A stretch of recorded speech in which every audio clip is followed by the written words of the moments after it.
அதுக்கப்புறம் பின்பக்கம்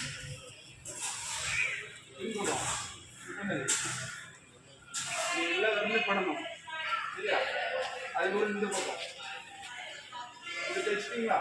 இவ்வளோ தைச்ச பிறகு இந்த நேர் பாருங்க, எல்லாம் நேருக்கு போகாது. அதுக்கு இருக்குங்களா இருக்குங்களா? இந்த முறையில் தேய்க்கணும். இந்த முறையில் தேய்ச்சிட்டு இந்த வரைக்கும் அதுக்கப்புறம் ஹேண்ட் வாஷ் பண்ணணும். புரிஞ்சா? இவ்வளோ பண்ணிட்டு நீங்கள் ஹேண்ட் வாஷ் பண்ணால் நீங்கள் பண்ண வேண்டிய ப்ரொசீஜர் ரைட். சரியா? ஓட்டெல்லாம் கை வைக்கணும். இதை ஃபாலோ பண்ணுங்கள். ஃபாலோ பண்ணாமல் இருக்காது. வெறும் 3 நிமிஷத்தால் நம்ம எவ்வளோ நோய்களை